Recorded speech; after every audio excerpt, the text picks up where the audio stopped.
오늘의 주요 뉴스입니다. 중국 후베이성에서 코로나19로 인한 사망자가 하루 만에 갑자기 242명이 늘고 확진자 수는 10배나 폭증했습니다. 새 분류 기준을 적용했기 때문이라고 하지만 더 이상 은폐가 어려워 어쩔 수 없이 발표한 거라는 분석이 나옵니다.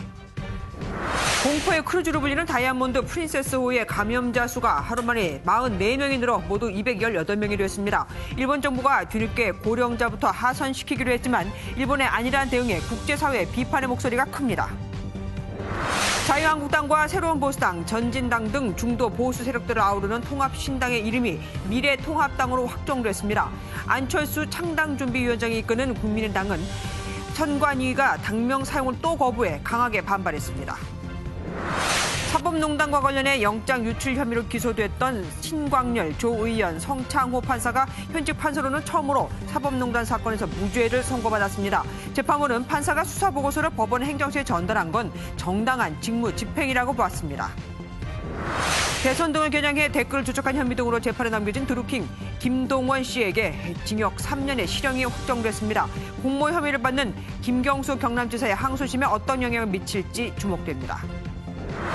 수원의 아파트 가격이 한 주 만에 2% 이상 급등했습니다. 정부는 풍선 효과로 이상 과열을 보이는 수원, 용인, 성남 중 일부를 조정 대상 지역으로 추가 지정하기로 했습니다.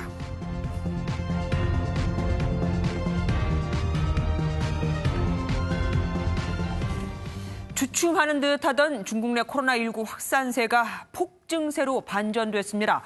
불과 하루 만에 새 확진자 수가 9배 이상 늘고 사망자도 2배 넘게 증가해 하루 최다를 기록했거든요. 중국은 확진자 기준을 넓혔기 때문이라고 하지만 그래도 9배 이상 급증은 설명이 안 됩니다. 김정 기자가 보도합니다. 한풀 꺾이는 듯 싶던 중국 내 코로나19 확산세. 45万1462人。当前疫情形势依然十分严峻。 하지만 90명대로 떨어졌던 중국 후베이성 사망자 수는 불과 하루 만에 242명으로 크게 늘었고 신규 확진자 수는 14,800여 명으로 무려 9배 이상 증가했습니다. 그간의 감소 추이를 벗어난 폭증세에 중국 내 누적 사망자 수는 이제 1,300명을 넘어섰고 확진자 수는 사실상 6만 명에 달합니다. 이처럼 신규 확진자가 폭증한 건 중국 보건당국이 확진자를 판정하는 진단 기준을 낮췄기 때문입니다. 지금까진 전체 통계에서 임상진단 사례를 제외했는데 이제는 임상진단을 통해 확진 판정을 받은 13,000여 명까지 수치에 포함시킨 겁니다. 사실상 확진자로 분류했어야 할 임상진단 의심 환자들을 이제야 통계에 넣으면서 중국 내 사망자와 확진자 수는 앞으로 더 늘어날 것으로 전망됩니다. MBN 뉴스 김지영입니다. 중국의 해명이 먹히지 않는 건 이미 중국 통계에 대한 신뢰가 떨어진 지 오래이기 때문입니다. 그래서 우한 일대에서 환자들이 제대로 치료를 받지 못해 사망자가 너무 늘자 중국이 더 이상은 은폐가 어려워서 그러니까 할 수 없이 이번에 그 수치를 넣어서 발표한 게 아니냐는 의구심이 많습니다. 사스로 장점인이 실각하고 메르스로 후진타워 체제가 무너졌던 거 기억하시죠? 이번엔 중국 지식인 수백 명이 표현의 자유를 요구하는 청원서에 서명했습니다. 신재우 기자입니다.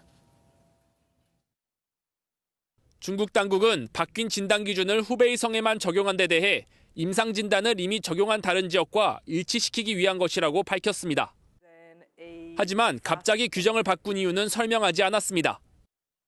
일각에선 그동안 축소해 발표해오다 우한과 후베이 일대에서 환자들이 제대로 치료를 받지 못해 사망한 사례가 넘쳐난다는 증언이 잇따르자 더는 은폐할 수 없었던 게 아니냐는 분석이 나옵니다. 홍콩의 한 언론은 우한에서 코로나19에 감염된 것이 확실한데 확진 판정을 받지 못하거나 일반 폐렴으로 진단받은 환자가 많았다는 지적이 끊이지 않았다고 폭로했습니다. 파이낸셜 타임스 역시 전문가의 말을 인용해 우한에선 환자 19명 중 1명만이 확진 판정을 받은 것으로 추정된다고 보도했습니다. 이런 가운데 중국 지식인 수백 명은 정부의 언론과 표현의 자유를 요구하는 청원서에 서명했습니다. 사회 전반에 대한 통제를 강화한 시진핑 정권에 사실상 반기를 든 것으로 해석됩니다.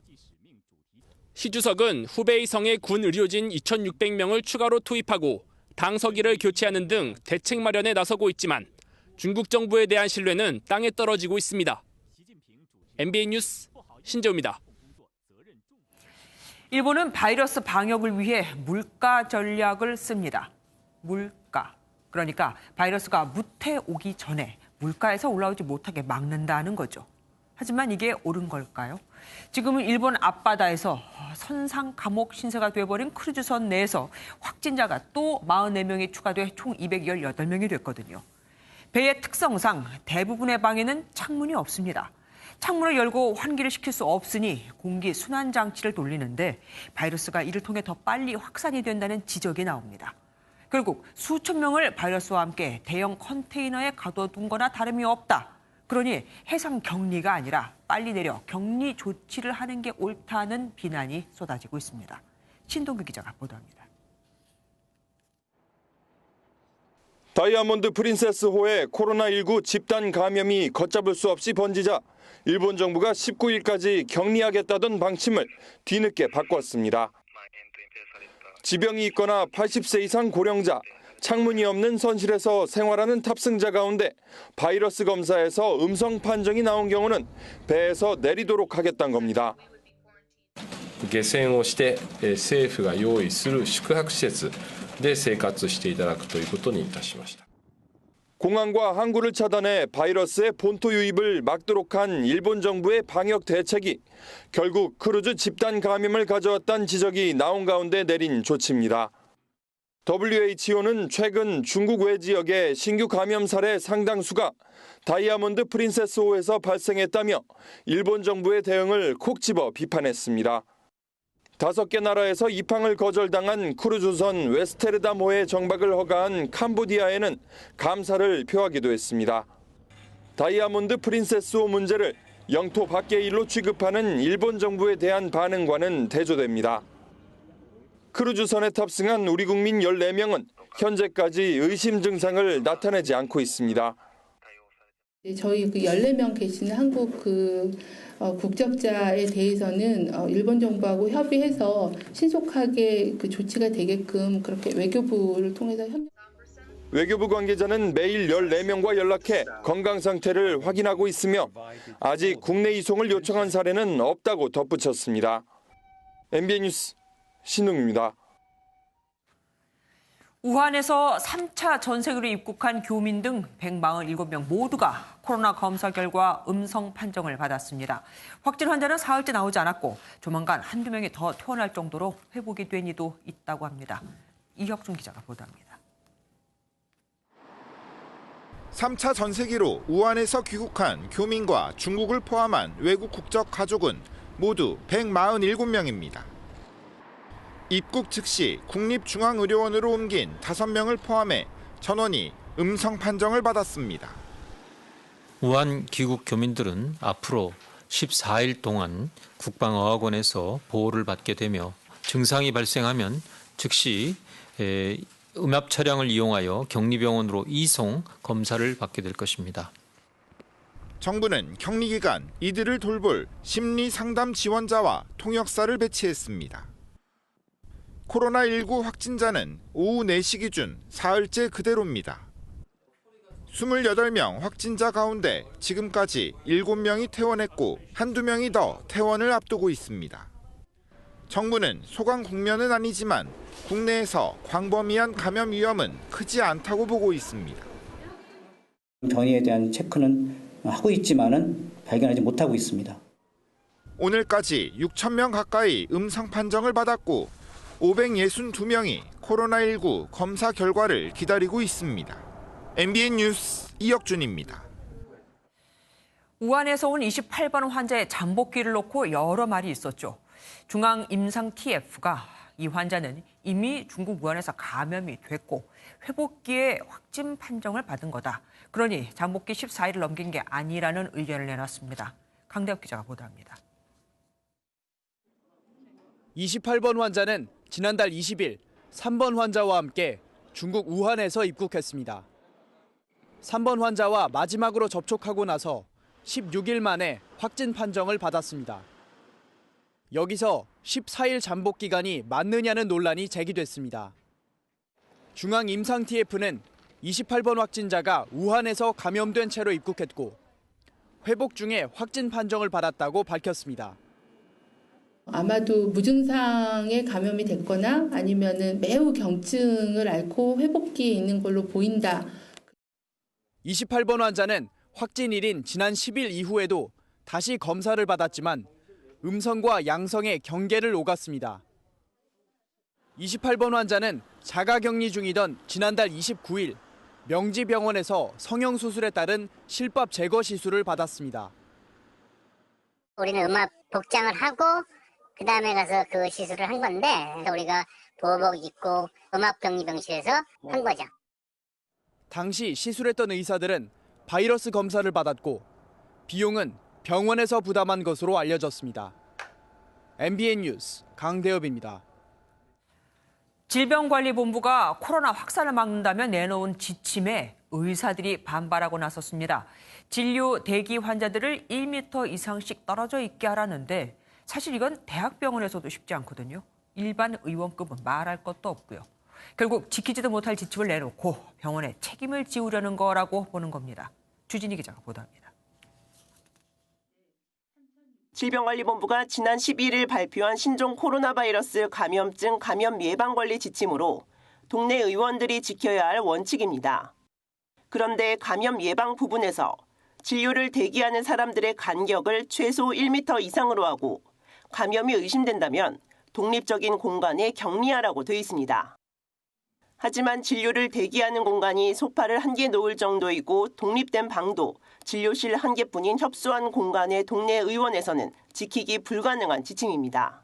의원급 의료기관에서도 제대로 감염자를 잘 찾아서 선별 의료기관으로 보내는 그런 프로세스가 중요한데요. 근데 이번 지침은 이 현장하고는 굉장히 좀 괴리가 커서 대한의사협회는 성명을 내고 현장의 의견도 받지 않은 일방적인 지침이라고 즉각 반발했습니다. 감염의 확산을 막으려면 동네 의원들이 지킬 수 있는 현실적인 지침이어야 한다고 지적한 겁니다. 의협의 성명서는 저희도 보았는데요. 현재는 그 모든 의심 환자들이 개인 의원급은 가지는 않고 선별 진료소로 환자를 보내고 있는 그런 상황이어서 보건당국은 의심 환자들이 동네 의원을 찾을 가능성은 낮지만 혹시 있을 경우를 대비해서 만든 지침이라며 여러 의견을 반영하겠다고 밝혔습니다. MBN 뉴스 주진입니다. 어제부터는 홍콩과 마카오에서 들어오는 승객들에 대한 검역도 강화가 됐죠. 자가진단 앱 설치와 본인 확인 등의 절차가 까다로워졌지만 그래서 좀 혼란스럽기도 했지만 승객들은 당연한 필요한 조치라고 보고 있었습니다. 이병주 기자가 보도합니다. 방역복을 입은 검역 담당자들이 인천공항으로 들어오는 승객들의 출발지를 확인합니다. 기존 중국발 항공기에 이어 홍콩과 마카오도 오염지역으로 분류되면서 해당 지역에서 온 승객들은 별도의 전용 입국장으로 인솔됩니다. 이곳에서 건강상태 질문서 등 서류를 작성하고 확인을 거치다 보면 금세 줄이 길어집니다. 아버님 자가진단 하셔야 되는데 오늘 열 나세요? 안 나시고 기침을. 발열과 호흡기 증상이 없다는 게 확인되면 이후 스마트폰에 자가진단 애플리케이션을 설치하고 14일간 건강 상태를 보고하라는 안내를 받습니다. 여기서 끝이 아닙니다. 검역 직원들이 승객들의 국내 연락처를 일일이 확인하는 과정을 거쳐야 확인증을 받고 입국 심사대를 통과할 수 있습니다. 지금 엄청 길어지니까 저 같은 경우는 괜찮지만 바쁘신 분들은 스케줄에 차질이 생기거나 그럴 수 있겠죠. 강화된 입국 절차에 일부 불만의 목소리도 나오지만 감내해야 한다는 반응입니다. Serious situation in China, so Korea must check our passport. I think it is very necessary. 검역 강화에 따라 입국자 대기 시간은 더 길어지고 있는 가운데 자가진단 앱의 복잡한 설치 과정 등은 해결해야 할 문제로 꼽힙니다. MBN 뉴스 이병주입니다. 보건용 마스크를 중국으로 불법 반출하려던 이들이 세 건에 딱 걸렸습니다. 폭리를 노리고 411만 장을 사재기한 업체도 시각처에 적발됐습니다. 정주영 기자입니다. 중국으로 불법 반출될 뻔했던 마스크는 73만 장에 이릅니다. 49만 장을 수출하면서 11만 장이라고 세관에 축소 신고하거나 1000장 이상을 반출하면서 신고를 하지 않은 경우 등입니다. 중국인 6명과 한국인 5명 등 11명이 조사받고 있습니다. 세관의 압수 창고입니다. 해외로 불법 수출하려다 적발된 마스크가 이렇게 수북한데요. 시가로는 10억 원에 달합니다. 압수한 마스크는 국내 수급 안정화를 위해 신속하게 국내 판매를 추진하는 식품의약품안전처 직원들이 경기 광주시의 한 유통업체에 들이닥쳤습니다. 창고 가득 마스크가 쌓여 있습니다. 사재기한 마스크입니다.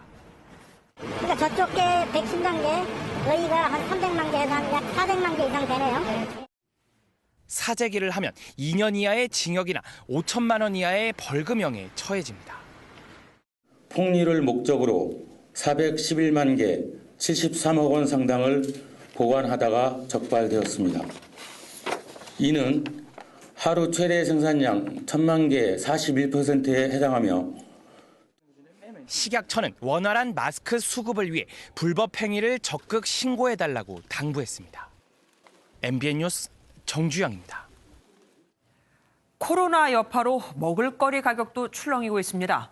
중국으로의 수출길이 막히면서 마트에는 꽃게보다 더 싼 킹크랩이 등장했고 반대로 수입이 끊긴 중국산 먹을거리는 가격이 들썩거리고 있습니다. 길기범 기자가 취재했습니다. 인천 연안부두 킹크랩 계류장. 대형 수조에 러시아산 킹크랩이 가득 차 있습니다. 당초 중국으로 가기로 했던 물량입니다. 신종 코로나 사태로 인해서春절 이후에 중국으로 가기로 했던 킹크랩의 상당량이 한국으로 들어왔습니다. 덕분에 킹크랩 가격이 뚝 떨어졌습니다. 대형마트에 등장한 킹크랩은 1kg에 49,800원, 꽃게보다 저렴한 것으로 지난해보다 절반가량 싸진 겁니다.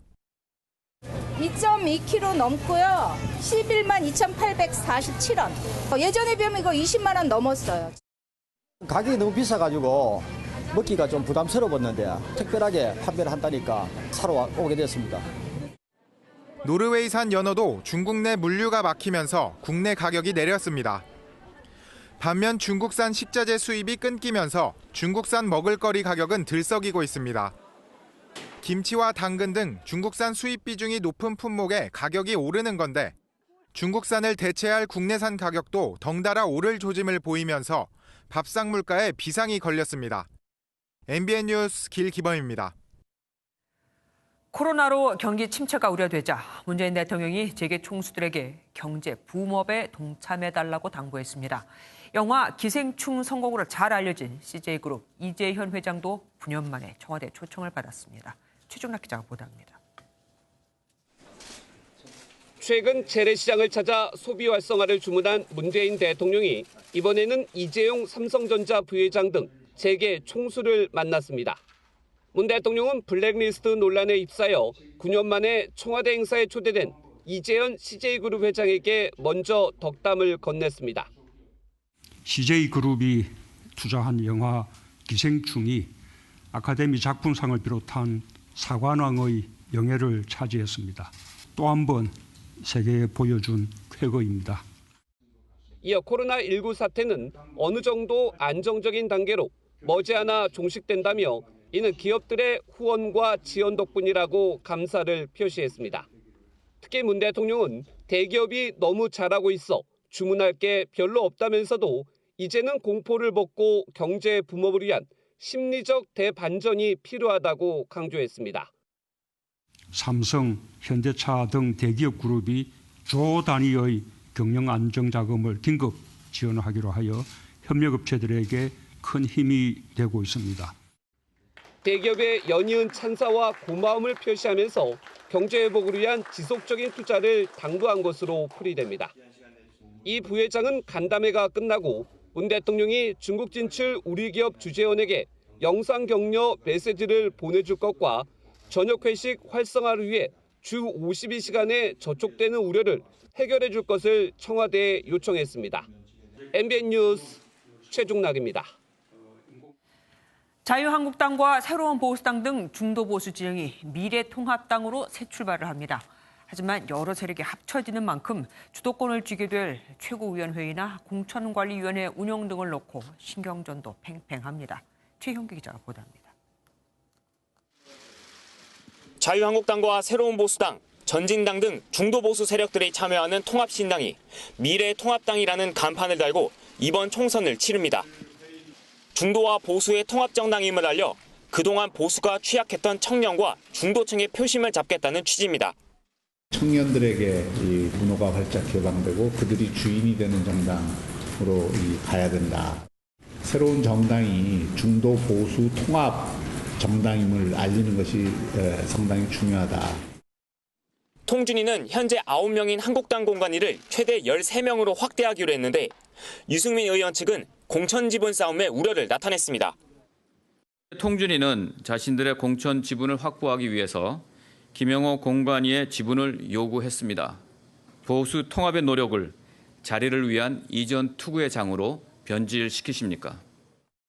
통합신당이 출범하면서 합류도 잇따르고 있습니다. 손학규 바른미래당 대표 측근 이찬열 의원에 이어 김중로 의원, 신용환 전 충북지사 후보도 신당 합류 의사를 밝혔습니다. 통합과 상관없이 한국당 공관위는 서울 광진을의 오세훈 전 서울시장과 동작을의 나경원 의원 등 단수 후보 지역구에 대해 사실상 공천을 확정했습니다. MBN 뉴스 최영규입니다. 자유한국당이 5.18 비하 발언으로 물의를 일으킨 이종명 의원을 1년 만에 제명했습니다. 하지만 이 의원은 한국당의 비례대표용 위성정당인 미래한국당으로 가게 됩니다. 징계 겸 미래한국당 의원수 채우기, 일석이조를 노린 거지만 사실 징계로 보는 국민은 거의 없죠. 김도현 기자입니다. 자유한국당은 의원총회를 열어 5.18 망언 논란을 빚은 이종명 의원의 제명을 만장일치로 결정했습니다. 앞서 이 의원은 지난해 2월 5.18 민주화 운동을 두고 북한군 개입을 주장하며 폭동이라고 발언해 논란을 일으켰습니다. 북한군 개입한 폭동이었다 하는 것을 밝혀내야 됩니다. 하지만 이 의원의 제명 결정은 징계가 아닌 비례대표 정당인 미래한국당을 보내기 위한 절차에 불과했습니다. 오늘 비공개 때는 이종명 의원님 제명 의결을 했습니다. 미래한국당 쪽으로 가시게 되니까요.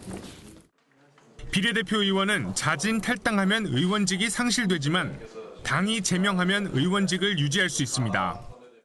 당원도 의원도 정강 정책도 하나도 마련되지 않고 비례의원을 제명해가지고 그리 보내는 꼼수까지 꼼수에 꼼수가 계속 더해지고 있는데 정치를 너무 희화하고 있는 것이다.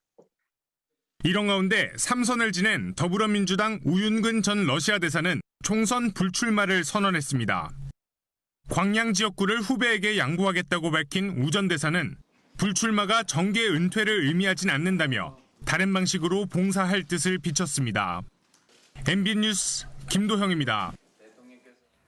우유 주사로 불리는 프로포폴을 이재용 삼성전자 부회장이 상습 투약했다는 의혹이 제기됐습니다. 그 주사를 놔줬다는 성형외과의 간호조무사가 자기 여자친구라며 누군가 제보를 한 건데 삼성 측은 불법 투약 사실이 전혀 없다며 부인했습니다. 손기준 기자입니다. 이재용 삼성전자 부회장이 수면 마취제인 프로포폴을 상습 투약했다는 의혹에 대해 검찰이 수사에 착수했습니다. 일명 우유주사로 불리는 프로포폴은 수술이나 검사 때 사용되며 중독 위험 탓에 향정신성 의약품으로 분류됩니다. 앞서 한 언론사는 공익신고자 김모 씨가 해당 의혹을 국민권익위원회에 제보한 사실을 공개했습니다.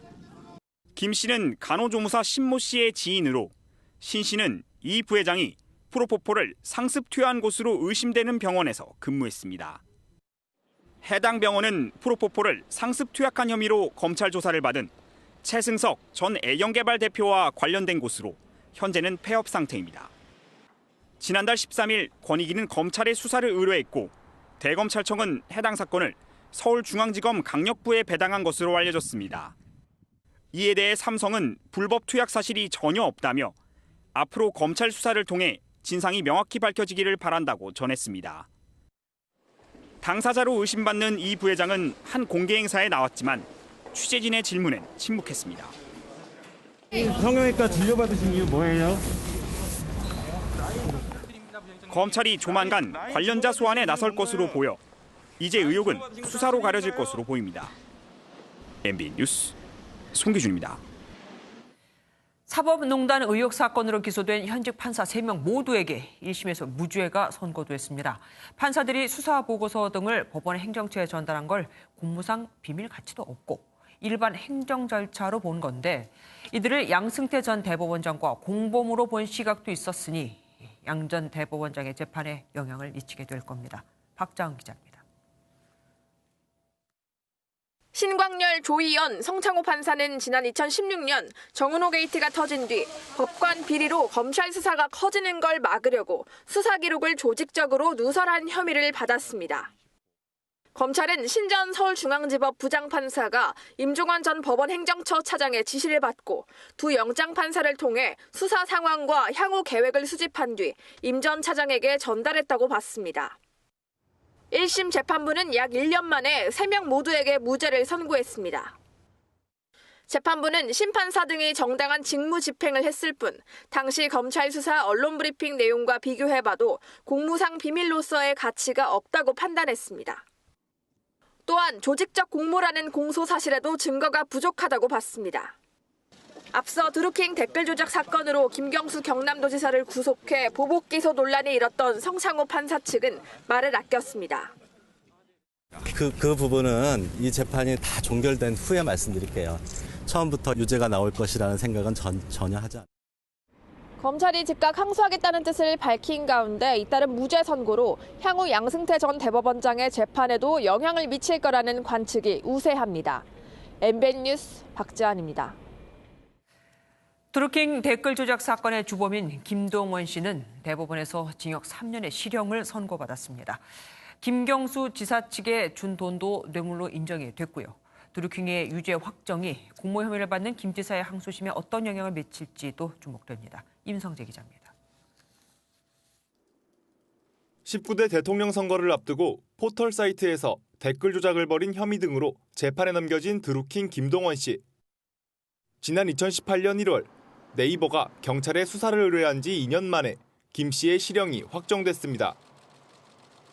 대법원은 댓글 조작과 뇌물공여 등 혐의에 징역 3년, 정치자금법 위반 혐의에 징역 6개월에 집행유예 1년을 선고한 원심의 판단이 맞다고 봤습니다. 대법원은 매크로 프로그램인 킹크랩을 이용한 댓글 순위 조작이 피해 회사들의 업무를 방해했다고 본 원심이 정당하다고 판단했지만 공모 혐의를 받는 김경수 경남지사 항소심과의 관련성에 대해선 선을 그었습니다. 대법원 관계자는 하급심 범죄 사실에는 드루킹이 김 지사 등과 공모해 댓글 범행을 한 것으로 돼 있지만 김 지사와의 공모 여부는 상고 이유로 주장된 바 없어 판단 대상이 아니라고 설명했습니다. 드루킹 일당의 매크로 프로그램 시연을 본 것으로 인정된 김경수 경남지사 항소심에도 이번 대법원의 판단이 어떤 영향을 미칠지 주목됩니다. MBN 뉴스 임성재입니다. 추미애 법무부 장관이 내놓은 검사 분리 방침에 윤석열 검찰총장이 반대한 것으로 알려지면서 법무부가 한 발 빼는 분위기입니다. 때마침 전국 검찰청 순회 방문을 시작한 윤 총장은 부산에서 최측근인 추 장관 인사로 좌천된 한동훈 전 대검 반부패 부장과 만났습니다. 조경진 기자입니다. 윤석열 검찰총장의 격려 방문 첫 행선지인 부산지검. 윤 총장의 최측근이었던 한동훈 전 대검 반부패 부장과의 재회가 이목을 끌었습니다.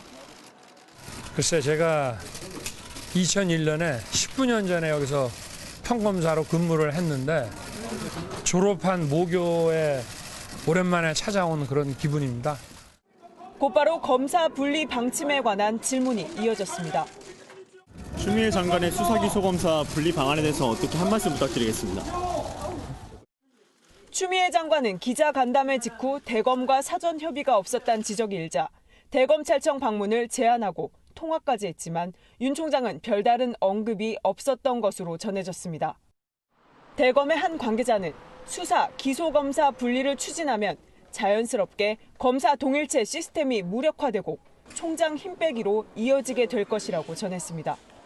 논란이 수그러들지 않자 법무부는 외국 사례를 참고해 우리나라에 적합한 모델을 단계적으로 추진하겠다며 한 발 물러섰습니다. 대검찰청은 아직까지 법무부가 구체적인 안을 갖고 있는 상태가 아니기 때문에 반대나 거절 등의 공식 입장은 없다고 일축했습니다. MBN 뉴스 조경진입니다. 아파트에서 한 의사 부부를 포함한 일가족 4명이 숨진 채 발견됐습니다. 경찰은 30대 가장이 아내 등 가족 3명을 살해하고 극단적인 선택을 한 것으로 추정합니다. 노태영 기자입니다. 서울의 한 아파트입니다. 인근 인도에서 한 남성이 추락해 쓰러져 있다는 구급 신고가 접수된 건 오늘 오전 8시 20분쯤입니다. 보니까 사람이 막 웅웅 많더라고요. 경찰들이 몇 명 있고 물러치 와서 실어가고. 경찰이 이곳 현장에 도착했을 때 남성은 이미 숨진 상태였습니다. 이 남성은 아파트에 거주하던 30대 한의사 A씨였습니다. 경찰이 사건 경위를 파악하기 위해 A씨의 자택을 확인하는 과정에서 역시 한의사인 40대 부인과 5살 아들, 1살 딸도 숨져 있는 것을 발견했습니다. 당시 부인과 자녀는 안방 침대 위에 반드시 누운 모습이었던 것으로 알려졌습니다. 자택에서는 A씨가 남긴 A4 용지 8장 분량의 유서도 확인됐습니다. A씨는 최근 한의원 개원 과정에서 금전적인 문제로 부인과 갈등을 겪은 것으로 알려졌습니다. 경찰은 사망자들을 부검해 구체적인 사건 경위를 파악할 예정입니다. MBN 뉴스 노태현입니다. 재활병원에 입원해 있던 70대 노인이 자신을 돌보던 간병인들에게 폭행당해 의식불명에 빠졌다는 소식 전해드렸죠. 결국 이 간병인들은 징역형을 선고받았습니다. 하지만 유가족들은 병원과 간병업체는 전혀 책임을 지지 않고 다 처벌을 피해갔다며 반발하고 있습니다. 손하는 기자가 단독 취재했습니다. 한 남성이 병상에 커튼을 쳐 가립니다. 70대 환자의 발을 잡아 끌어 눕히더니 유리병을 들어 내리칩니다. 다른 면회객이 놀라 돌아봅니다.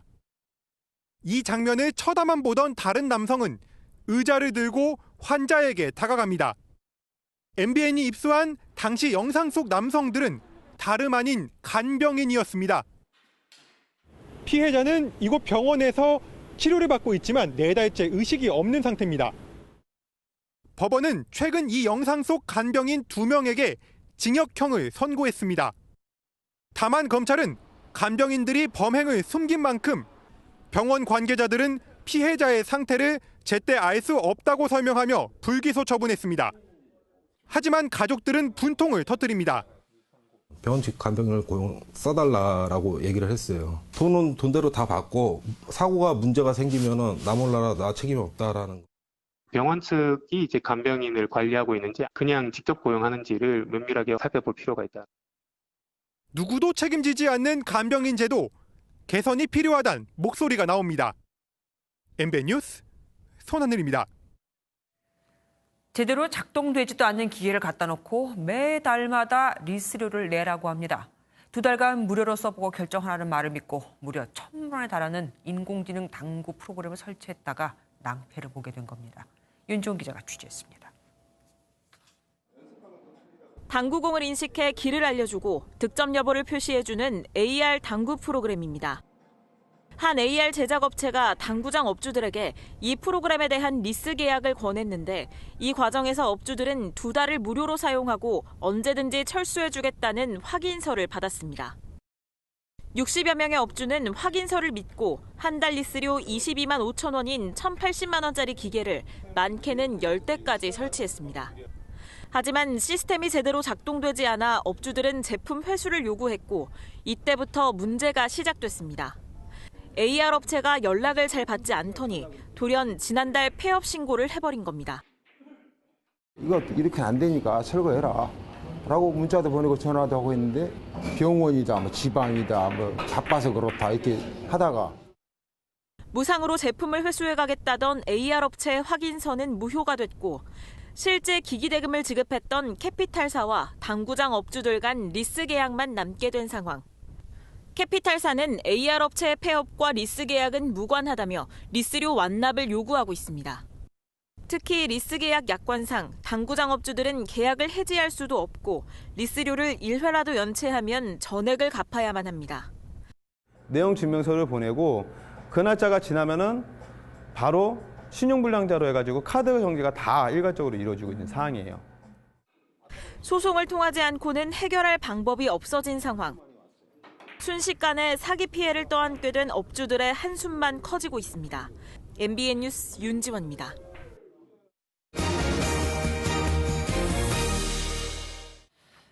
영화 기생충에 나온 바로 그곳들이 유명 인기 장소가 되고 있습니다. 찾는 발길이 계속 이어지고 있거든요. 그래서 기생충 촬영지와 봉준호 감독의 다른 작품에 등장하는 장소들이 정식 관광길로 만들어집니다. 전민석 기자가 보도합니다. 낡은 간판을 단 서울의 작은 슈퍼마켓입니다. 영화 기생충에서 주인공 기우와 친구가 소주를 나눠 마시던 장소입니다. 팬들뿐 아니라 외신도 이른바 성지순례를 오고 있습니다. 스페인 기자님 와서 여기 와서 저거고 일본 기자님들도 와서 저거고 근데 일본 사람들이 많이 왔어요. 쏟아지는 빗 속에서 박 사장의 집을 탈출하는 기택과 가족들. 빈부의 간극을 상징적으로 나타낸 명장면으로 손꼽힙니다. 이곳은 기택과 가족들이 황급히 내려오던 계단입니다. 지금은 전 세계 영화 팬들이 찾는 명소가 됐습니다. 또 우리나라가 아카데미 오스카상을 받다 보니까 관심이 더 생기고 그래서 서울시는 세계적 명소가 된 기생충 등장 장소, 봉준호 감독 전작 촬영지 등을 관광 코스로 개발하기로 했습니다. 다른 영화 촬영지들도 같이 해서 봉준호 감독 필모그래피 투어, 일명 저희가 봉보야지라고 해서 추가적인 계획을. 이르면 꽃피는 4월쯤이면 영화 속 그 장소, 봉준호 코스에 대한 본격적인 투어가 가능할 전망입니다. MBN 뉴스 전민석입니다. 아카데미 사관왕 수상 이후 전 세계적으로 돌풍을 일으키는 영화 기생충. 국내에서 이달 말에는 흑백 버전으로 개봉을 합니다. 조유루 기자가 보도합니다. 영화 기생충은 일반 영화와 같이 컬러 버전으로 제작됐습니다. 처음부터 흑백 영화로 개봉한 동주와 달리 흑백 버전으로 만들기 위해 봉준호 감독과 홍경표 촬영 감독이 매 장면마다 밝기와 톤을 조절했습니다. 폭우가 쏟아져 집으로 돌아가는 장면은 흑백 버전에선 더 어둡고 무거운 분위기가 풍깁니다. 모던하고 깔끔하던 부잣집도 흑백 톤으로 바뀌면서 고급스러움은 다소 옅어졌고 음침하고 퀴퀴한 반지하는 흑백의 질감으로 한층 더 어둡고 답답하게 표현됐습니다. 기존 영화에선 색의 차이가 뚜렷하지만 흑백 버전이 되면 색의 경계가 무너지면서 기준이 모호해집니다. 경계를 나누기가 어려워지면서 선과 악, 부자와 빈자의 구분도 흐려지는 겁니다. 이 같은 시각적 효과로 본래 기생충이 갖고 있던 영화적 메시지는 더 부각됩니다. 흑백이 갖고 있는 그 미묘한 차이들을 관객들의 시각은 결국 찾아내는 거죠. 훨씬 더 강한 메시지로 관객들에게 다가올 수가 있겠죠. 흑백 포스터도 공개됐습니다. 흑과 백, 넘지 못할 선은 없다는 문구와 함께 송강호 가족은 검은색으로, 이선균 가족은 흰색으로 눈을 가린 모습이 돋보입니다.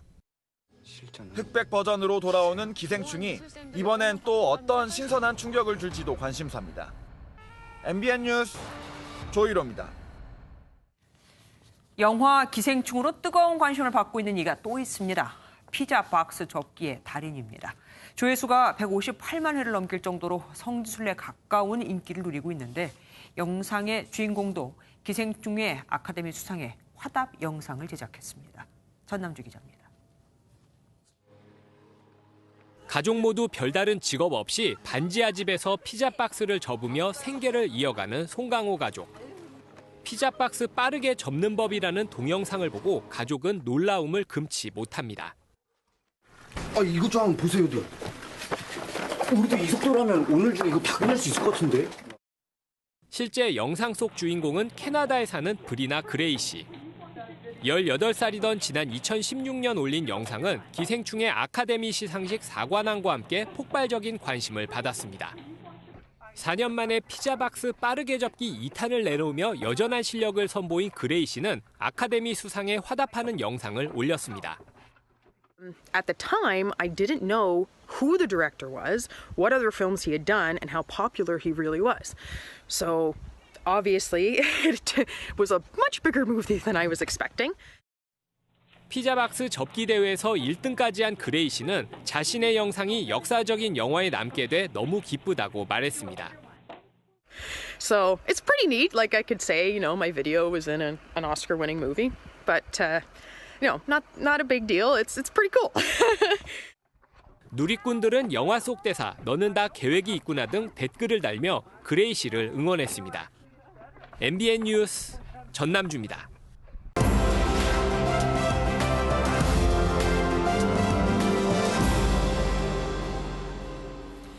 빅뉴스 시간입니다. 오늘은 이수아 기자와 함께하겠습니다. 어서 오십시오. 오늘 첫 번째 키워드는 뭡니까? 네, 오늘 첫 키워드는 국민당 대 국민의당입니다. 안철수 전 의원의 신당 이름 얘기신 것 같은데 국민당도 결국 불허 결정이 나지 않았습니까? 네, 오늘 선관위에서 결정이 나왔는데 안철수 신당에 이어서 국민당도 결국 불허 결정이 났습니다. 네. 선관위의 이유는 간단합니다. 이미 등록된 정당인 국민새정당과 명칭이 뚜렷이 구분되지 않는다는 겁니다.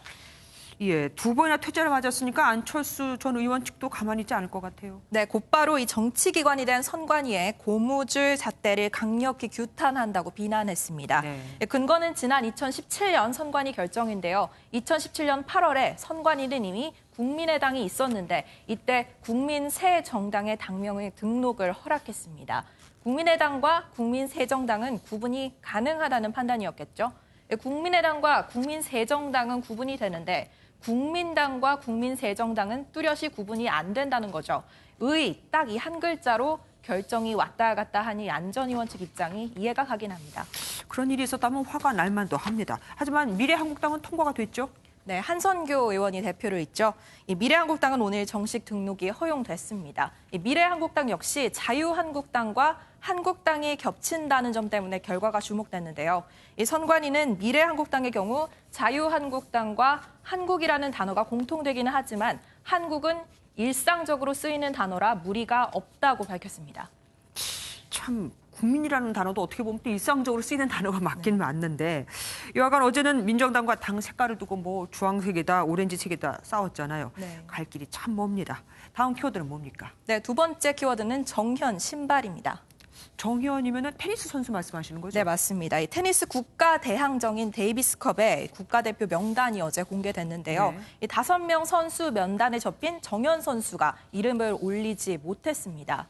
나름 인지도가 있는 선수가 왜 명단에 들지 못했나 그 이유를 알아봤더니 신발 문제였다는 겁니다. 운동선수니까 신발하면 운동화 얘기했을 것 같은데 이 운동화랑 대회 출전이랑 무슨 상관이 있는 겁니까? 네, 설명드리면 이 대한테니스협회는 아디다스 후원을 받고 있습니다. 그래서 연습과 경기 때 선수들이 이 기업의 제품을 써야 합니다. 그런데 정현 선수는 나이키 테니스화를 신고 라코스테 의류 후원을 받고 있거든요. 대표팀과 정현 선수 개인의 후원사가 다른 거죠. 만약 정현 선수가 나이키 로고를 가리는 이른바 블랙아웃에 동의하면 출전은 가능합니다. 하지만 아마 이 정현 선수 측에서 개인 계약 조건 때문에 받아들이기 어려웠던 것 같습니다. 한 가지 더 덧붙이자면 정현 선수는 발에 물집이 잘 잡히는 편인데 이 문제로 나이키가 맞춤 제작한 테니스화를 신는다고 합니다. 신발을 바꾸는 게 쉽지 않은 또 이유가 있는 거죠. 정현 선수 말고도 이런 문제로 부딪히는 다른 선수들이 분명히 있을 것 같긴 한데 규정상 그러면 경기 출전하는 모든 선수들이 이렇게 후원받는 것을 신어야 되는 겁니까? 그렇지만 않습니다. 협회 규정에 예외 조항이 있는데요. 네. 이 세계 랭킹 50위 안에 들면 개인 후원 업체의 의류와 신발을 착용할 수 있습니다. 정현 선수도 지난 2017년에는 당시 랭킹 44위라서 개인 후원 업체의 의류 신발 모두 그대로 신고 데이비스컵에 출전했거든요. 그런데 현재는 139위까지 밀려나 있어서 상표를 가려야 하는 겁니다. 성적이 좋아야 개인 후원사 유지도 가능하다 이 얘기거든요. 예, 오늘 말씀 여기까지 듣겠습니다. 고맙습니다. 서울에서 집값이 오른 마용성, 마포, 용산, 성동을 빗대 경기도에서는 수용성, 수원, 용인, 성남이 한창 뜨고 있습니다. 아파트 매매 가격이 한 주 만에 2% 이상 오르는 폭등장이 펼쳐지고 있거든요. 한 주간 오름세로는 8년 만에 최대 폭입니다. 심한 풍선 효과에 정부가 추가 규제를 검토하고 나섰습니다. 이기종 기자입니다. 경기 수원시 권선구의 한 아파트입니다. 전용 84제곱미터가 12.16 대책 발표 이후로 2억 원 넘게 올랐습니다. 규제에서 벗어난 지역인데다 신분당선 연장 등 교통 호재 영향이라고는 해도 인근 부동산 중개인도 놀랄 만한 상승세입니다. 갑자기 뻥 하고 매도가 이렇게 올라가 버렸는데 매수는 가만히 있다가 이러고 있는 상황이에요 지금. 권선구 등 수원시 주요 지역의 아파트값은 한 주 만에 2% 넘게 급등했습니다. 수도권을 기준으로 관련 통계가 작성된 2012년 이후 최고 상승률입니다. 용인, 기흥과 수지 역시 높은 상승세를 이어가고 있습니다. 서울 강남 3구 아파트값이 4주 연속 하락한 데 비해 이른바 수용성으로 불리는 수원과 용인, 성남은 규제 풍선 효과로 과열 양상을 보이고 있는 겁니다. 이에 따라 국토교통부는 규제에서 빠졌던 수원 권선구와 영통구 등 경기 남부 지역을 조정 대상 지역으로 추가 지정하는 방안을 검토하고 있습니다. 급등세가 지속될 경우 더 강력한 규제가 적용되는 투기 과열지구로 묶을 가능성도 제기됩니다. MBN 뉴스 이기종입니다. 땀, 노동의 소중함을 웃음으로 보여드리는 프로그램이 시작합니다. 이동훈 기자가 소개해드립니다. 새까매진 얼굴, 처음 접하는 탄광일이 만만치 않습니다. 톱 MC 김구라와 스타 예능인 3명이 새 프로그램 지구방위대에서 뭉쳤습니다. 이들의 공통점은 방위병 또는 공익근무요원 출신.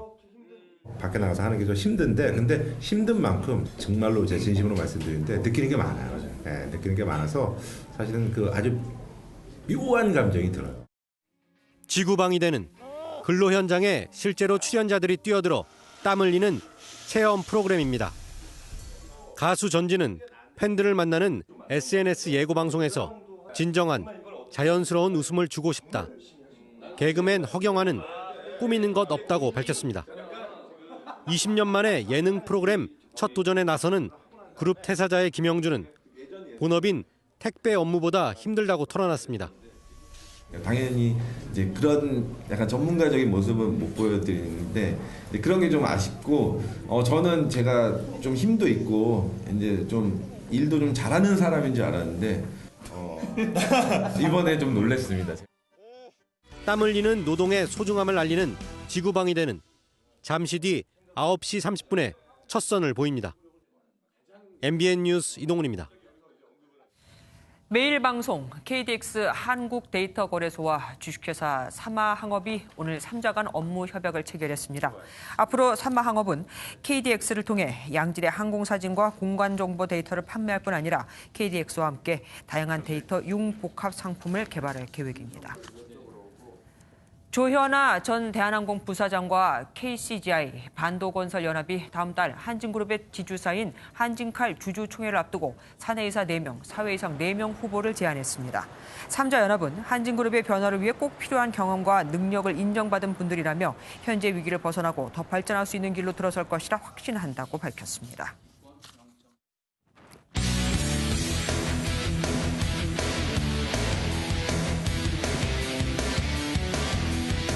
스포츠 뉴스입니다.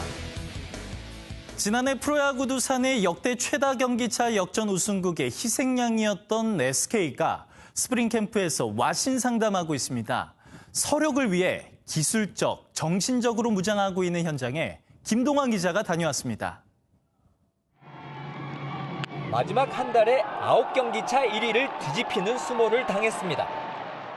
플레이오프에선 3위 키움에게도 덜미를 잡히는 굴욕을 맛봤습니다. 왕조 SK와는 어울리지 않는 충격의 몰락. 아픔을 딛고 다시 일어서려고 SK는 스프링 캠프 총동원령을 내렸습니다.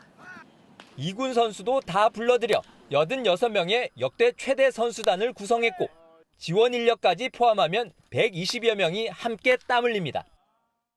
작년에 어떤 준비 부족으로 일어난 부분들을 선수 개개인이 채우는 캠프가 되고 있고 생각했던 것 이상으로 잘 준비가 되고 있습니다. 메이저리그로 떠난 김광현의 공백을 메우려고 외국인 투수 2명과 김세현을, 공격력 강화를 위해 채태인과 윤성민을 새로 영입했습니다. 특히 왕조 DNA를 이식하려고 이진영, 박정권, 조동화 등 전성기 멤버들을 코치로 선임했습니다. 좋은 성적도 많이 냈었고 또 어떻게 야구를 해야 되는지도 다 분명히 알고 있기 때문에 분명히 그런 부분들이 선수에게는 도움이 될 거라고 생각을 하고. 투구 궤적을 추적하고 활동 메커니즘을 분석하는 첨단 측정 장비를 도입해 기술적으로도 한 단계 더 끌어올리고 있습니다. 가장 쓰라린 가을을 맛봤던 SK가 가장 뜨거운 겨울을 하며 올 시즌 대서력을 벼릅니다. 미국 플로리다에서 MBN 뉴스 김동환입니다. 오늘 안개에 먼지까지 뒤엉키면서 서울 등 수도권은 평소보다 3배가량 높은 미세먼지 농도를 보였습니다. 내일도 중부지방을 중심으로 대기질이 좋지 못하겠는데요. 내일 대기 정체와 상층으로 유입되는 국외먼지로 인해서 중서부 지역을 중심으로는 미세먼지 농도 나쁨 단계를 보이겠습니다. 내일 오늘보다 포근하겠습니다. 내일 서울의 아침 기온은 5도, 낮 기온은 13도까지 오르면서 오늘보다 1도에서 5도가량 기온 높겠고 주말까지는 기온이 계속해서 오름세를 보이겠습니다. 밤이 되면 다시 내륙을 따라서는 안개가 짙어지겠습니다. 내일 아침 이렇게 짙은 안개로 인해 항공기 운항이 어려운 곳도 있을 것으로 보이고요. 내일 중부지방 대전 아침 기온은 3도에서 출발하겠습니다. 남부지방 한낮에는 20도 안팎까지 오르는 곳도 있겠는데요. 내일 새벽부터 아침 사이 제주를 따라서는 비가 조금 예상됩니다. 강원 영동 내일 밤 한때 빗방울이 떨어지는 곳이 있겠습니다. 주말 밤부터 일요일에는 전국에 비가 내리겠고 이후 서울의 아침 기온이 영하 8도 선까지 떨어지는 추위가 찾아오겠습니다. 날씨였습니다. MBN이 선정한 이 한 장의 사진입니다. 일본 니가타현에 사는 112세 와타나베 지테스 할아버지가 기네스 월드 레코드로부터 세계 남성 최고령자 인증서를 받았습니다. 장수의 비결은 웃는 일이라고 하시네요. 나이 들어 힘들다, 예전 같지 않다는 70, 80대들. 이 할아버지에겐 70, 80대 어르신도 다 젊은이겠죠. MBN 종합뉴스 여기서 마치겠습니다. 함께해 주신 여러분 고맙습니다.